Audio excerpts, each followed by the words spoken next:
en los márgenes de una metrópolis gris, donde el asfalto es un mosaico de remiendos y las casas se agolpan en una camaradería silenciosa, existía un barrio que latía con la vida real. Las historias de sus habitantes estaban escritas en las paredes desconchadas y en los tendederos que danzaban con el viento, repletos de ropa y sueños. Era un lugar de gente trabajadora, donde la solidaridad era la moneda más valiosa y cada rostro era conocido.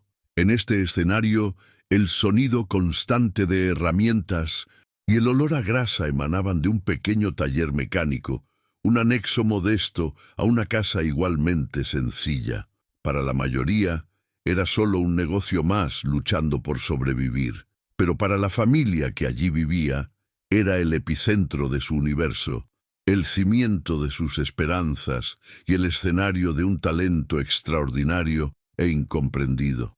El taller era el dominio de Carlos, un mecánico de manos encallecidas y mirada cansada, pero pertenecía, en espíritu, a su hija, Lía.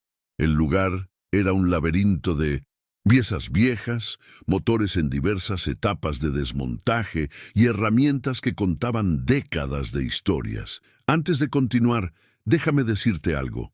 Esta historia te va a tocar el alma. Y tenemos un sueño loco de llegar a los 1000 suscriptores solo con este video para demostrar que relatos como el de Lía importan más que nunca. No te cuesta absolutamente nada.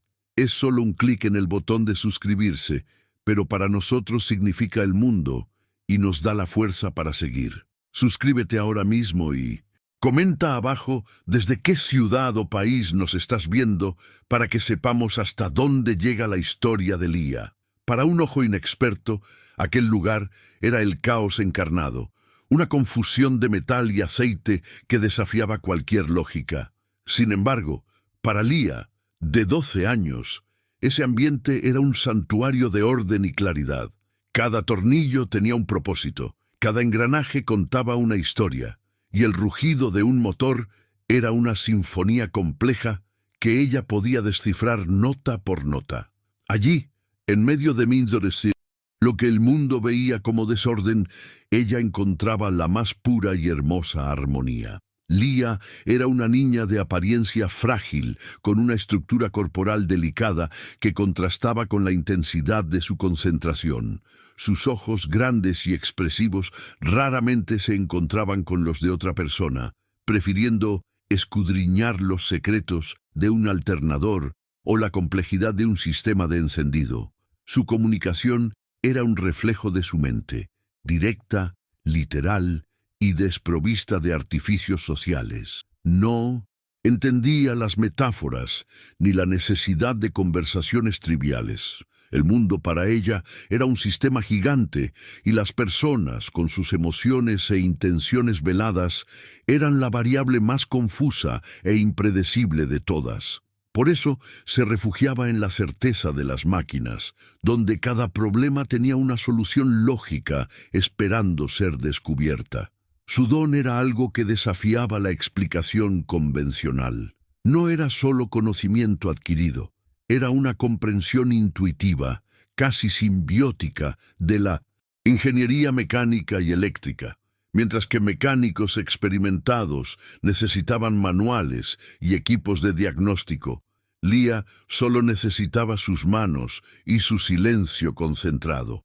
Tocaba la carrocería fría de un coche y parecía sentir la vibración incorrecta, el pulso eléctrico débil, la pieza que sufría en silencio. Ella no reparaba máquinas, las sanaba, dialogando con ellas en un lenguaje que solo ella entendía. Un ballet de precisión y genialidad que ocurría lejos de los ojos del mundo, en la penumbra del taller de su padre. Las manos de Lía, pequeñas y ágiles, se movían con una destreza que parecía coreografiada. Desmontaban carburadores complejos con la delicadeza de un joyero y reconectaban circuitos con la confianza de un ingeniero senior. Era en esas manos donde residía su verdadero poder, su forma más elocuente de expresión. Mientras su voz era vacilante y sus interacciones sociales torpes. Sus manos hablaban con una fluidez y una certeza absolutas. Ellas restauraban el orden, resolvían problemas y silenciosamente ayudaban a mantener el pequeño taller de la familia en funcionamiento, siendo el motor secreto detrás de las reparaciones más desafiantes que llegaban hasta la puerta de su casa.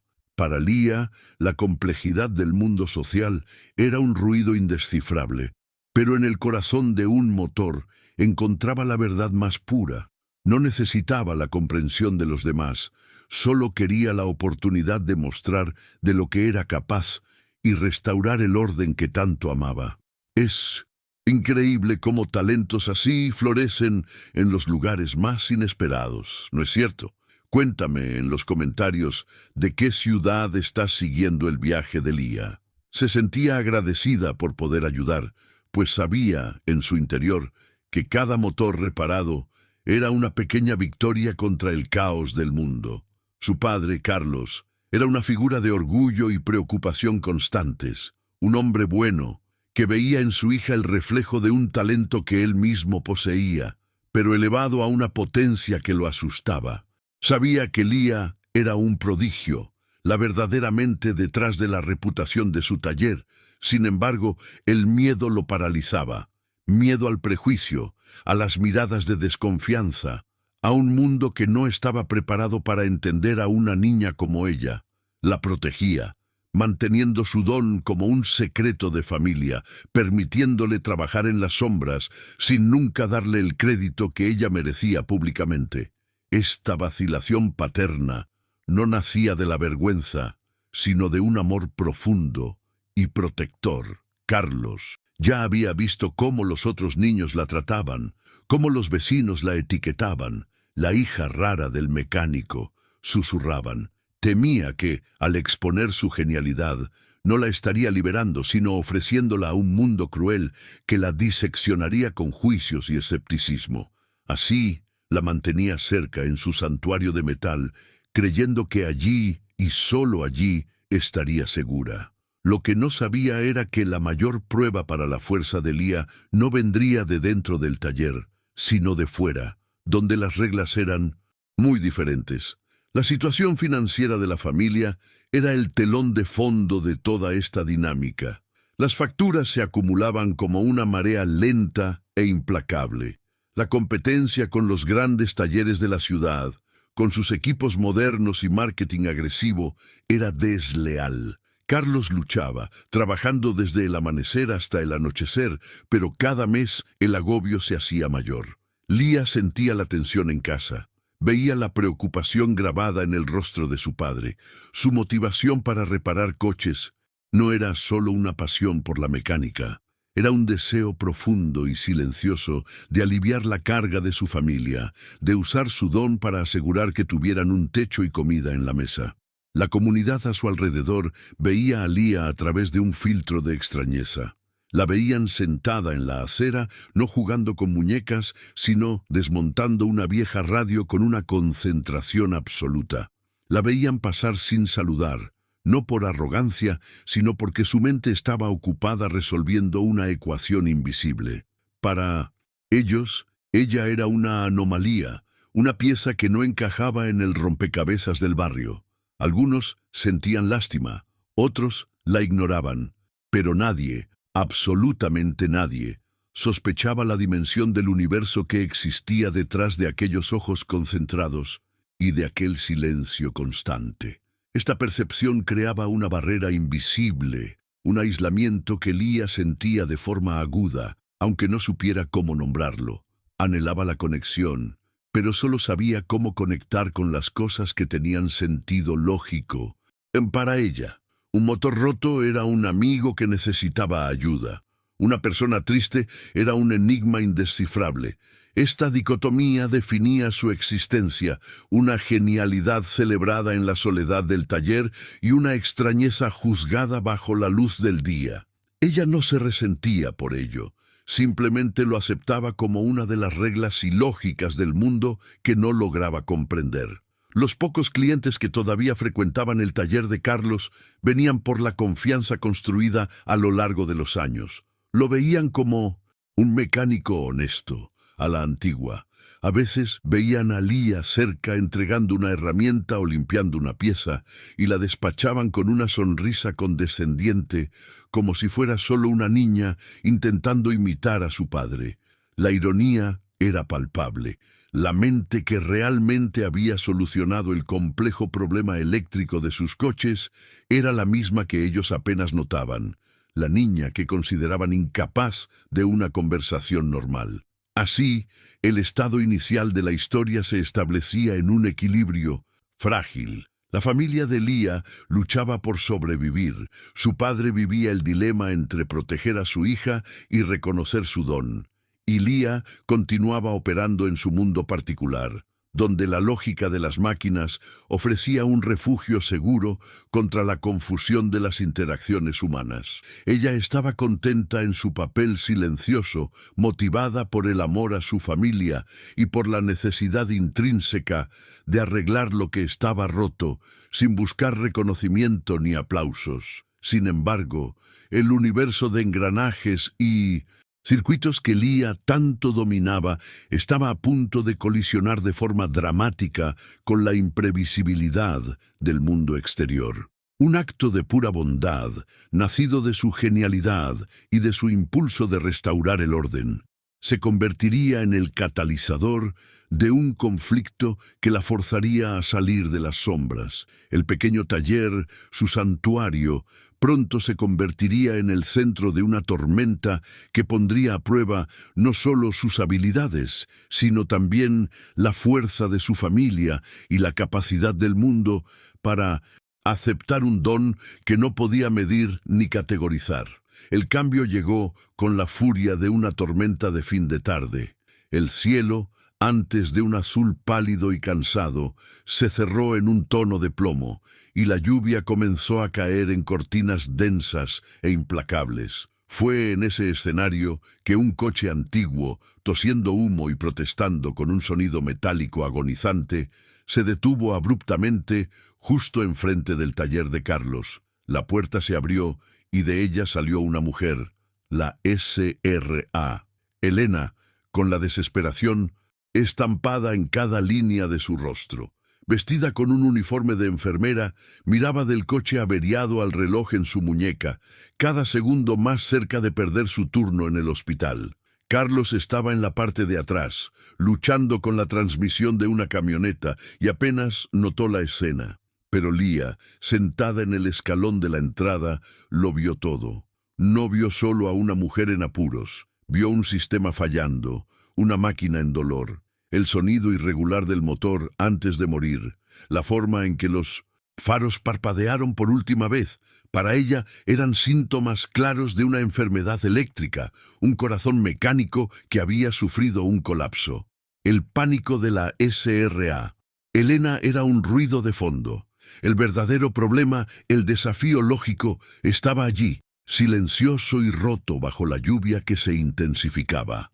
La S.R.A. Elena, con el pelo ya empapado, se acercó al taller con la voz entrecortada. «Por favor, señor, mi coche simplemente se paró. No tengo mucho dinero, pero necesito llegar al hospital. Es una emergencia». Carlos apareció secándose las manos sucias de grasa en un trapo, su rostro cansado expresando la simpatía de quien conoce bien las dificultades de la vida. Le explicó que un análisis completo tardaría, que podría ser cualquier cosa, y su corazón se encogió al ver que no podía ofrecer una solución rápida y barata para la desesperación de aquella mujer. Fue entonces cuando Lía se levantó. Sin decir una palabra, caminó bajo la fina lluvia que el techo del taller no lograba contener y se detuvo junto al coche. La S.R.A. Elena la miró, confundida, esperando que la niña fuera a llamar a su padre. En lugar de eso, Lía puso las manos en el capó, cerró los ojos por un instante, como si estuviera escuchando un secreto. Luego, con una autoridad silenciosa, le pidió la llave a la S.R.A. Elena, quien, perpleja, se la entregó. Entró en el coche, giró la llave, y su cabeza se inclinó, analizando la sinfonía de clics y silencios que siguió. Mientras Carlos intentaba explicar que su hija era solo una niña curiosa, Lía ya estaba saliendo del coche. «Es el relé de la bomba de combustible», dijo, su voz monótona, pero llena de una certeza inquebrantable. «El circuito está en cortocircuito. La sobrecarga fue causada por un cableado desgastado cerca del colector de escape». No miró a nadie, su mirada fija en un punto invisible bajo el capó. La SRA. Elena y Carlos se quedaron en silencio, el padre dividido entre el orgullo y el miedo, la enfermera entre la incredulidad y una chispa de esperanza. Lía no esperó aprobación.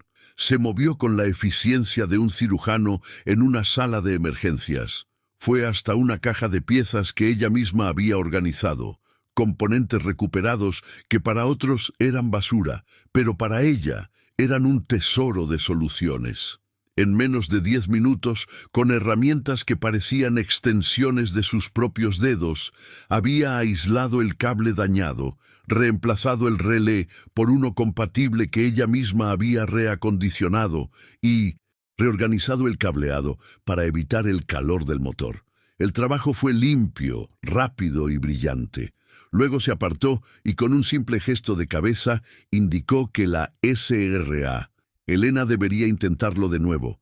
La mujer, todavía escéptica, se sentó al volante y giró la llave. El motor, antes moribundo, cobró vida instantáneamente, con un rugido suave y estable. Las lágrimas que brotaron en los ojos de la SRA.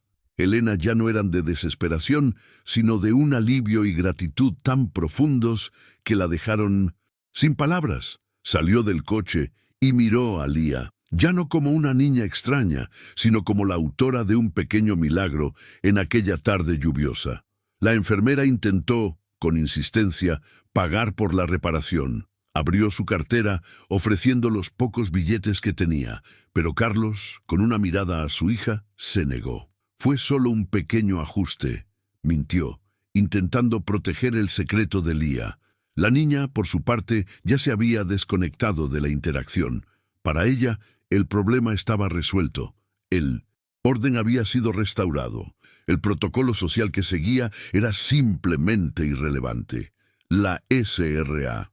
Elena, emocionada, agradeció profusamente y se fue, prometiendo no olvidar nunca aquel acto de bondad.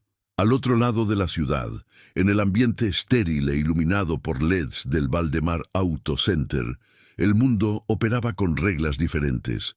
El señor Valdemar, su propietario, era un hombre que había construido su imperio sobre la base de certificados en la pared, marketing agresivo y un profundo desprecio por la competencia que él consideraba inferior. Para él, la mecánica no era un arte, sino un negocio, y la confianza del cliente no se ganaba con honestidad, sino con una apariencia de profesionalismo impecable y credenciales visibles. Despreciaba los pequeños talleres de barrio, viéndolos como reliquias sucias e ilegales.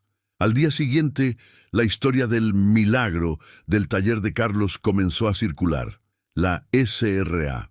Elena, en su gratitud, le contó a una colega de trabajo en el Sinto Center Hospital sobre la niña genio que reparó su coche gratis en minutos. La historia, embellecida por la emoción, pasó de boca en boca y por un capricho del destino, llegó a oídos de un cliente del señor Valdemar, quien se la contó al empresario mientras esperaba por un servicio caro y quizás innecesario. La reacción de Valdemar no fue de admiración, sino de furia contenida. La narrativa de una niña realizando un diagnóstico complejo que, según él, requeriría horas de trabajo y equipo caro, sonó como un insulto a su profesión y a su modelo de negocio. En su mente, movida por la arrogancia y el prejuicio, solo había dos posibilidades. O la historia era una mentira ridícula, o era un caso de práctica peligrosa e ilegal que ponía vidas en riesgo. La idea de perder a un cliente potencial por un taller de patio trasero operado por una niña rara fue la gota que colmó el vaso. Vio allí una oportunidad de aplastar a la competencia insignificante. Movido por un sentido de superioridad y un deseo malicioso de imponer su autoridad, el señor Valdemar decidió actuar. Él no veía a una niña ayudando a alguien, veía una infracción que debía ser castigada. Con el pretexto de proteger a los consumidores y mantener los estándares profesionales, redactó una denuncia formal ante el Consejo Regulador de Servicios Automotrices. Alegó que una menor de edad, sin ninguna licencia ni entrenamiento, había realizado una reparación eléctrica compleja, constituyendo ejercicio ilegal de la profesión y, más grave, poniendo a la conductora en riesgo de vida. La denuncia fue elaborada con una jerga técnica y una seriedad calculada, diseñada para sonar como la preocupación legítima de un profesional del sector, y no como el acto de venganza mezquina que realmente era. Pintó un cuadro de peligro inminente, de una reparación improvisada que podría causar un incendio o una falla catastrófica en cualquier momento. Valdemar no conocía a Lía, no conocía su habilidad, pero en su mente ella ya estaba condenada por su edad, su falta de certificados y por el ambiente inapropiado donde trabajaba. El prejuicio era su lente para ver el mundo. La respuesta del sistema fue aterradoramente rápida e impersonal. Unas semanas después, un oficial de justicia apareció en la puerta de la modesta casa de Carlos. Le entregó un sobre grueso y de color pardo, con un sello oficial. Dentro, una citación convocaba a Carlos y a su hija, Lía, a una audiencia en el Tribunal de Pequeñas Causas para responder a la denuncia de práctica peligrosa y ejercicio ilegal de la profesión. El mundo de Carlos se derrumbó en ese instante. El papel en sus manos no era solo un documento legal, era la materialización de todos sus peores miedos. La noticia cayó sobre la pequeña familia como una bomba. El silencio que siguió fue más pesado que cualquier grito. Carlos leía y releía el documento. Las palabras técnicas y las acusaciones formales se arremolinaban ante sus ojos. La mención de multas cuantiosas y la posibilidad de cerrar el taller lo dejó pálido. Pero lo que realmente lo aterrorizó fue ver el nombre de Lía allí, formalmente acusada, arrastrada a un mundo burocrático y hostil que él había pasado toda la vida intentando mantener lejos de ella. Su intento de protegerla había fracasado de la manera más espectacular posible. Lía, por su parte, reaccionó de una forma que nadie podría haber previsto. No lloró ni mostró miedo. En cambio, una profunda y dolorosa confusión se instaló en su rostro. Tomó la citación y leyó las acusaciones. «Peligrosa», susurró, la palabra sonando extraña en su boca, pero lo arreglé, ayudé. En su universo de lógica binaria, donde las acciones eran buenas o malas, correctas o incorrectas, la idea de ser castigada por un acto de ayuda era una paradoja insoluble. La injusticia de la situación era un error de sistema que su mente no podía procesar. El barrio, antes un lugar de coexistencia silenciosa, se convirtió en un hervidero de opiniones divididas. La historia se extendió como la pólvora. Algunos vecinos se unieron en apoyo a Carlos y Lía, indignados por la crueldad de la acusación.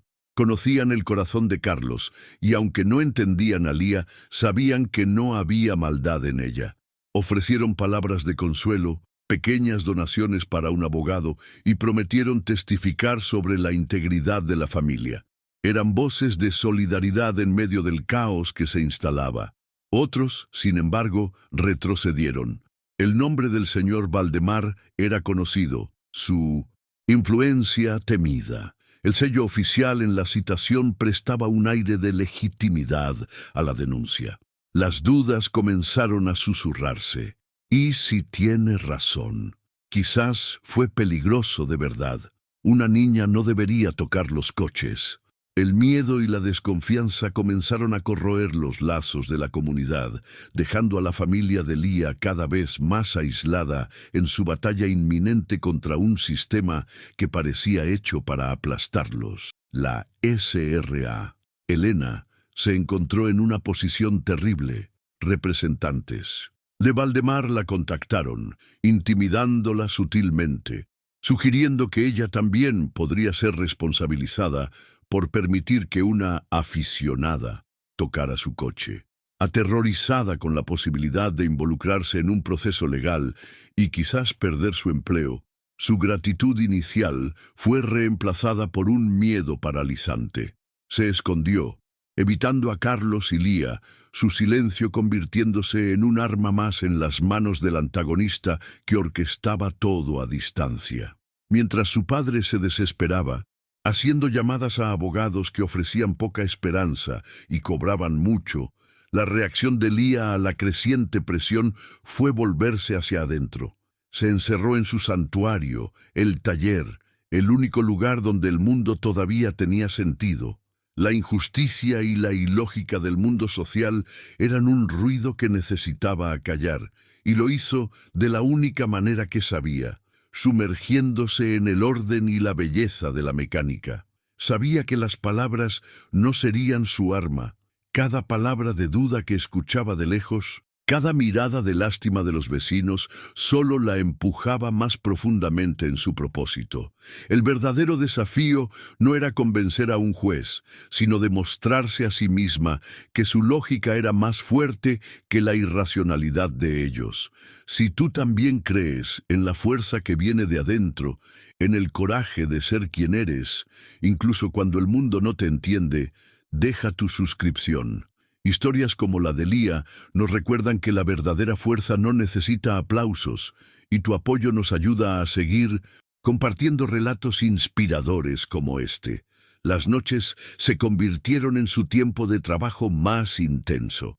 Bajo la débil luz de una única bombilla, mientras la casa dormía en un sueño inquieto, Lía no estudiaba leyes ni preparaba una declaración. En cambio, llenaba cuadernos y más cuadernos con dibujos de una precisión asombrosa. Eran esquemas eléctricos, diagramas de motores, diseños de sistemas de inyección. Desmontaba y rediseñaba, en papel, el motor exacto del coche de la SRA. Elena, mapeando cada circuito, cada componente, con una claridad que superaría cualquier manual de fábrica. No se estaba preparando para defenderse con emoción o retórica. Se estaba preparando para presentar la verdad en su forma más pura, la lógica irrefutable de la ingeniería. Si el mundo no entendía su lenguaje hablado, los obligaría a entender el lenguaje universal de los hechos, de los diagramas, de la física. Su vulnerabilidad social era evidente en su reclusión, pero en su dominio técnico, estaba forjando una armadura de genialidad, pieza por pieza, esquema por esquema. El contraste entre padre e hija nunca fue tan nítido. Carlos veía el tribunal como un escenario de humillación, una batalla perdida antes de empezar, librada con armas que él no poseía: dinero, influencia y retórica legal. Veía la ruina de su familia. Lía, por otro lado, veía el tribunal como un laboratorio, un lugar donde una hipótesis, la suya, sería probada contra otra, la de Valdemar. Para ella no era una cuestión de justicia, sino de exactitud, y en su corazón no tenía la menor duda de que sus cálculos eran correctos. La vulnerabilidad de Lía no estaba en su autismo o en su dificultad de comunicación, sino en su fe ingenua de que la verdad y la lógica deberían por sí solas prevalecer. No comprendía la capacidad humana para la malicia, la envidia y la mentira. El dolor que sentía no era de miedo, sino de una profunda decepción con el funcionamiento defectuoso del mundo, un sistema que ella, por primera vez, no sabía cómo reparar. Su refugio en los dibujos era también una forma de procesar ese dolor. Los días que precedieron a la audiencia estuvieron cargados de una tensión casi palpable. El pequeño taller, antes un lugar de trabajo y creación, se convirtió en una sala de espera para el día del juicio. Las herramientas permanecían en silencio, los motores fríos. El olor a grasa ahora se mezclaba con el olor a ansiedad. Carlos apenas comía. su rostro envejeciendo años en cuestión de días.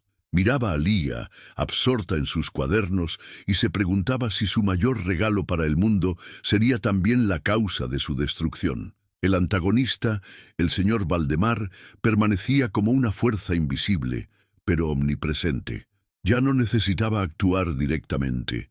El sistema que había puesto en marcha hacía el trabajo por él. Su denuncia había desencadenado un engranaje burocrático que ahora molía lentamente, indiferente a la verdad o a las circunstancias, amenazando con aplastar a una familia, inocente simplemente porque estaba en su camino. Su victoria parecía no solo probable, sino inevitable, un testimonio sombrío del poder de la influencia sobre la integridad. La preparación de Lía, sin embargo, continuaba a su ritmo metódico. No solo estaba dibujando lo que había hecho, estaba yendo más allá. En sus investigaciones nocturnas, analizando los esquemas del modelo del coche en línea, descubrió algo más, un detalle minúsculo, un fallo de diseño de fábrica que había pasado desapercibido para miles de ingenieros y mecánicos, una pequeña vulnerabilidad en el sistema que podría, bajo ciertas condiciones, causar exactamente el tipo de cortocircuito que ella había reparado. Este descubrimiento cambió algo dentro de ella. Ya no se trataba solo de defenderse, se trataba de revelar una verdad mayor. El fallo en el sistema no estaba solo en su barrio o en la malicia de un hombre. Estaba en el propio diseño del coche, un error oculto que ella, con su percepción única, había sido capaz de encontrar. El cuaderno de dibujos se convirtió en más que una defensa. Se convirtió en una prueba, un testimonio de su capacidad para ver lo que nadie más veía. El escenario para el enfrentamiento final estaba listo. La sala de audiencias era un espacio frío e impersonal, diseñado para intimidar. La madera oscura de las paredes y de la mesa de la jueza parecía absorber la poca luz que entraba, creando una atmósfera solemne y opresiva. El aire estaba cargado con el olor a papel, antiguo y ansiedad contenida. A un lado se sentaban Lía y su padre, pareciendo pequeños y desplazados con sus mejores ropas. Al otro, el abogado del señor Valdemar, un hombre de traje caro y sonrisa depredadora, exudaba una confianza aplastante. El propio Valdemar estaba presente, observando desde un costado, con la expresión satisfecha de quien ya se consideraba el vencedor de aquella disputa desigual. La jueza, una mujer de mediana edad con una mirada severa y gafas que parecían pesar sobre su nariz, conducía los procedimientos con una eficiencia cortante. Era una sierva de las reglas, una defensora de la burocracia, y su rostro no delataba ningún rastro de empatía. Para ella, aquel era solo un caso más en una larga lista de infracciones por procesar. La ausencia de una licencia, la informalidad del taller de Carlos, los hechos brutos del informe, eran todo lo que parecía importar. La humanidad de la situación, el acto de bondad, parecía completamente perdido en medio de la formalidad del proceso. El abogado de Valdemar inició su argumentación con una elocuencia venenosa. Usó una jerga técnica deliberadamente confusa, hablando de voltaje inadecuado, riesgo de combustión espontánea y negligencia criminal. Pintó la imagen de Lía no como una niña servicial, sino como una aficionada imprudente que, por suerte, no había causado una tragedia. Cada palabra era una piedra arrojada contra la frágil defensa de Carlos, que intentaba argumentar, pero era constantemente interrumpido por objeciones y por el lenguaje legal que no dominaba. Estaba siendo superado en un juego cuyas reglas apenas conocía.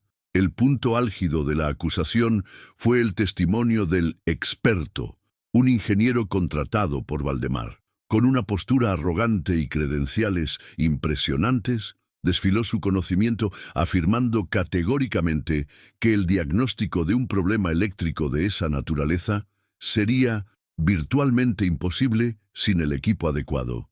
Inspeccionó la reparación de Lía y la describió como Una casualidad peligrosa, una solución temporal que podría fallar en cualquier momento.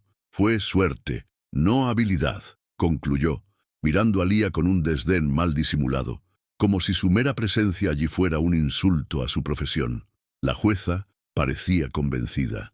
Tomaba notas furiosamente, y su mirada hacia Lía y Carlos se volvía cada vez más severa. Veía lo que le habían presentado: un profesional acreditado y elocuente por un lado, y un mecánico de barrio asustado, y su hija silenciosa y rara por el otro. La balanza de la justicia, cargada con el peso de los diplomas y la formalidad, se inclinaba peligrosamente en su contra. La situación parecía completamente perdida, un callejón sin salida donde su verdad era inaudible e invisible.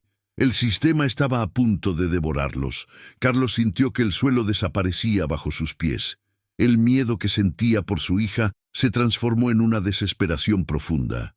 Vio el futuro desplegándose ante sus ojos: el taller cerrado, multas que jamás podría pagar y la humillación pública de su familia. Miró a Lía, esperando ver lágrimas, miedo, cualquier cosa. Pero Lía estaba inmóvil, su rostro una máscara de concentración. No estaba mirando a la jueza ni al abogado. Sus ojos estaban fijos en el experto, analizando cada palabra de él, no como una acusación, sino como datos, como una hipótesis incorrecta que necesitaba ser refutada. ¿La defensa tiene algo que agregar?, preguntó la jueza, el tono de su voz indicando que era una mera formalidad antes de dictar su decisión. Carlos abrió la boca, pero solo salió un sonido ahogado. El silencio se prolongó, pesado y definitivo.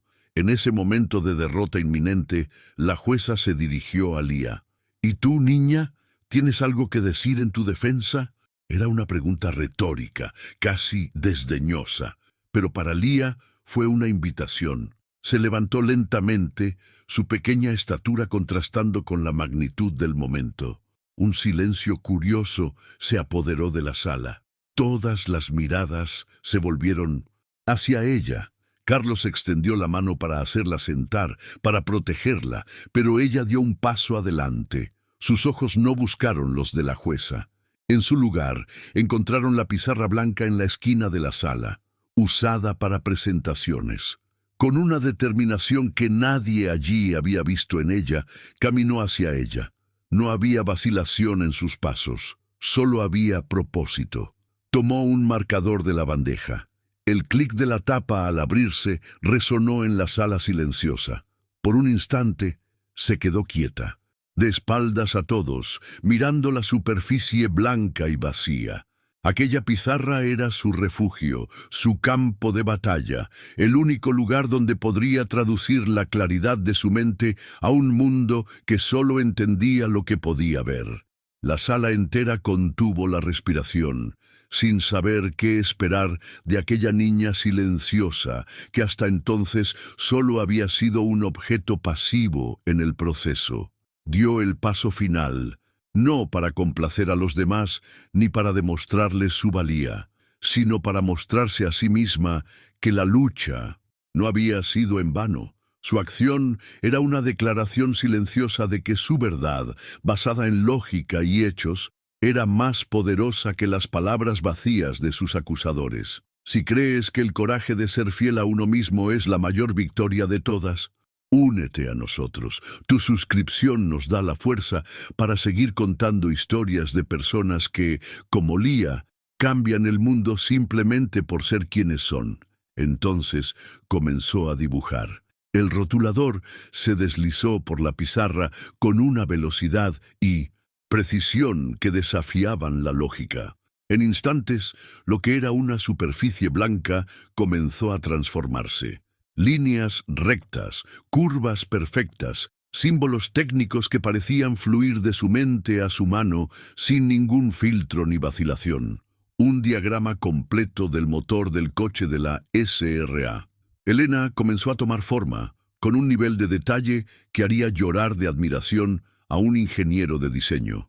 Cada pistón, cada bujía, cada mazo de cables fue renderizado con perfección.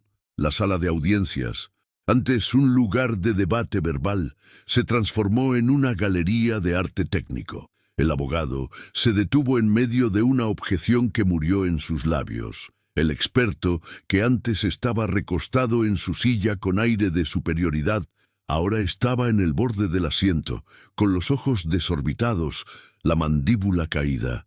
La arrogancia en su rostro fue reemplazada por una expresión de pura incredulidad. No solo estaba viendo un dibujo, estaba presenciando un acto de genialidad pura e innegable, desplegándose justo delante de sus ojos. Lia no se detuvo. Dibujó todo el sistema eléctrico, destacando la ruta exacta del cableado, la posición de los relés, la ubicación de la batería y del alternador. Todo de memoria, sin ninguna referencia. La imagen en la pizarra era más clara, más precisa que cualquier manual técnico. Era la representación visual de cómo su mente veía el mundo, no en palabras o emociones, sino en sistemas, conexiones y lógica pura. La pizarra blanca se convirtió en una ventana a su alma, y lo que todos vieron fue de una belleza asombrosa. Cuando el diagrama estuvo completo, finalmente se giró, pero solo lo suficiente para tomar un marcador de otro color. Y entonces habló. Su voz era baja, casi un susurro, pero en la sala silenciosa sonó como un trueno. «Aquí», dijo, rodeando con un círculo una pequeña unión de cables en el diagrama. El corto. El cableado original pasaba muy cerca del colector. Calor. Degradación del aislamiento. Falla. Las palabras eran simples, directas, desprovistas de emoción, pero cargadas con el peso irrefutable de la verdad. Pero no se detuvo ahí. Con el marcador rojo, dibujó una flecha hacia otra parte del motor, un lugar que nadie había mencionado. El problema no es el cable, es el diseño. Señaló el escudo térmico que protegía esa parte del mazo de cables. El escudo es insuficiente.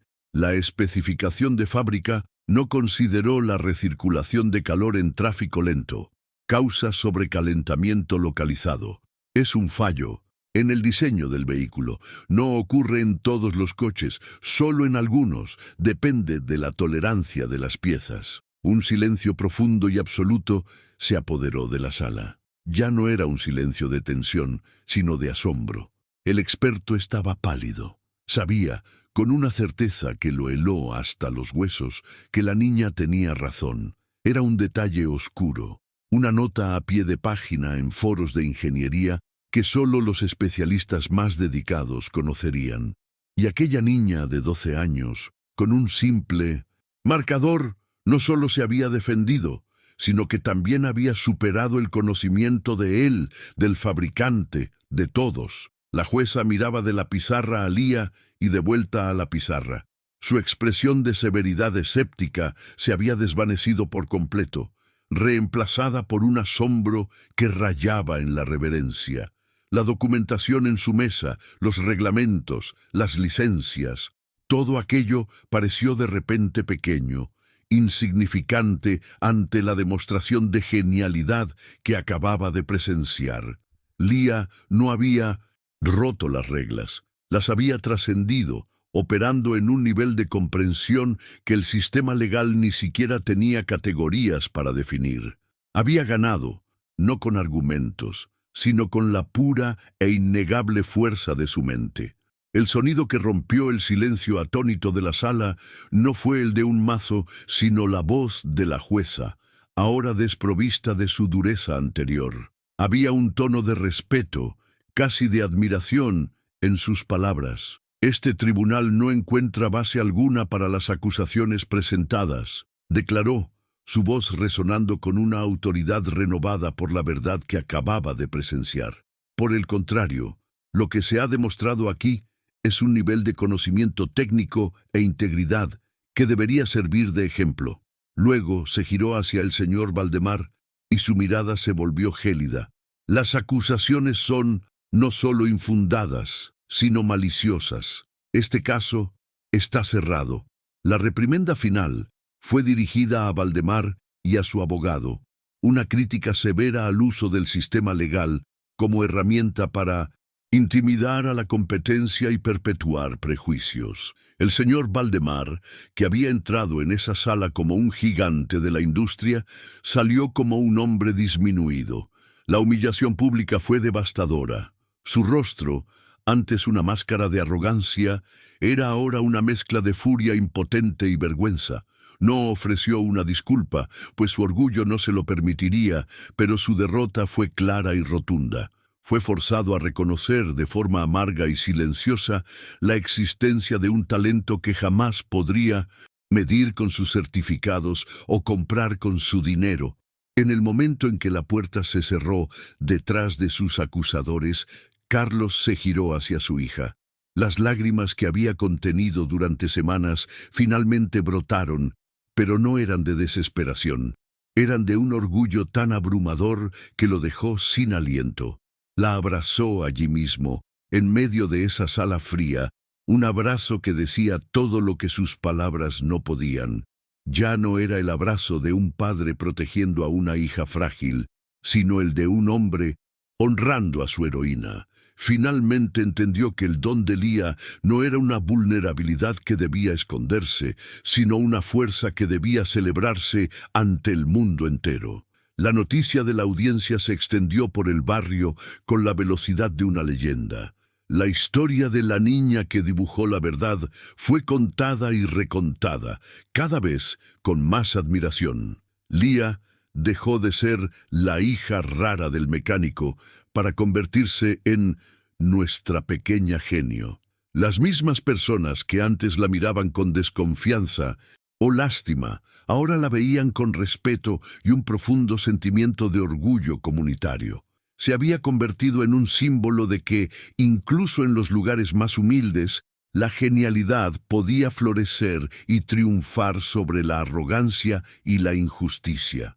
La transformación más tangible ocurrió en el taller. El teléfono, antes silencioso, comenzó a sonar sin parar. Clientes nuevos, venidos de todos los rincones de la ciudad, aparecían en la puerta, atraídos por la historia, y la petición era casi siempre la misma. Quería que su hija le echara un vistazo a mi coche. El taller de Carlos, que estaba al borde de la quiebra, renació. Las dificultades financieras dieron paso a una agenda repleta, y el futuro de la familia, antes incierto y sombrío, se volvió brillante y prometedor, construido sobre la base sólida del don de Lía. Lía, sin embargo, no cambió en su esencia. Siguió siendo la niña callada y concentrada de siempre, más cómoda con engranajes que con personas. Pero algo fundamental se había asentado dentro de ella. La confusión dolorosa sobre su lugar en el mundo comenzó a disiparse. Aprendió una lección crucial. Aunque el mundo social fuera ilógico y confuso, su mente única no era un error. Era una herramienta poderosa que, cuando se usaba con integridad, podía crear orden, revelar la verdad y superar la ignorancia. Una nueva y serena confianza comenzó a florecer en su corazón. La dinámica en el taller se convirtió en una verdadera asociación. Carlos ahora le entregaba los casos más complejos a Lía, sin dudarlo, observando con admiración mientras ella diagnosticaba problemas que a él lo habrían dejado perplejo durante días. Se convirtió en su mayor defensor, traduciendo sus explicaciones técnicas para los clientes con un orgullo paternal que emocionaba a todos.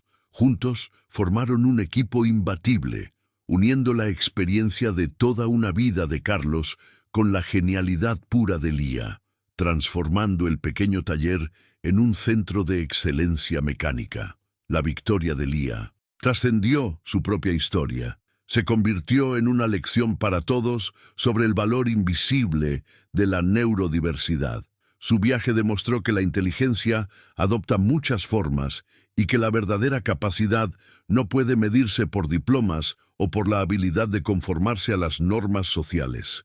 La comunidad aprendió a mirar más allá de las apariencias, a valorar las diferencias y a celebrar los talentos únicos que cada individuo, sin importar cuán diferente, aporta al mundo. La derrota de Valdemar fue la victoria de la sustancia sobre la apariencia, de la habilidad sobre la mera credencial.